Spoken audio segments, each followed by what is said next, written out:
അങ്ങനെ പുഷ്പരാജിലുണ്ട്. എന്താണ് എനിക്കൊരു ടിപ്പിക്കൽ തെലുങ്ക് പടമായിട്ടാണ് തോന്നിയത്. അല്ലൂർജിൻ്റെ മാസം കാര്യങ്ങളൊക്കെ ഓക്കെ, പക്ഷെ വെൺവാസിന് ഷിക്കാവത് വെറും ക്രിഞ്ച് സാധനങ്ങളാണ് കൊണ്ടുവരുന്നത്. പിന്നെ രശ്മിക തട്ടിക്കൂട്ടി ക്യൂട്ട്നെസ് ഒക്കെ ഒഴിവായിട്ട് നല്ല രസമുണ്ട് അഭിനയമൊക്കെ. പിന്നെന്താ പറയുക, പകുതിനൊരു സ്ക്രീൻ പ്രസൻസ് ഇല്ലെങ്കിലും ഒരു അല്ലൂർജിനും പകുതിയുള്ളൊരു ഫൈറ്റ് സീൻ ഞാൻ ഇങ്ങനെ ആകാശത്തോടെ അതൊന്നുമില്ല.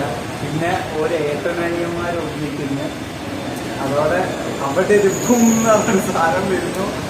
പിന്നെന്താ പറയുക, ഇവിടെ അല്ലൂർജി രക്ഷകൻ.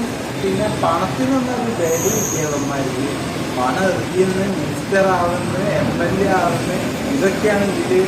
എന്തായാലും ഫസ്റ്റിൻ്റെ വില കളഞ്ഞിറങ്ങി 3 ഉണ്ട്. അതിൽ വേലായുധനായിട്ട് ഞാൻ തന്നെയാണ് അല്ലൂർജിൻ്റെ മകനായിട്ട്. അപ്പം ഒന്നും പറയാനില്ല. കുടുംബ പ്രേക്ഷകരായിട്ട് ഇതൊരു ടിപ്പിക്കൽ പുഷ്പ പടം തന്നെ പറയുന്നത്. ഇനി പുഷ്പ 3ക്ക് വേണ്ടി കർത്ത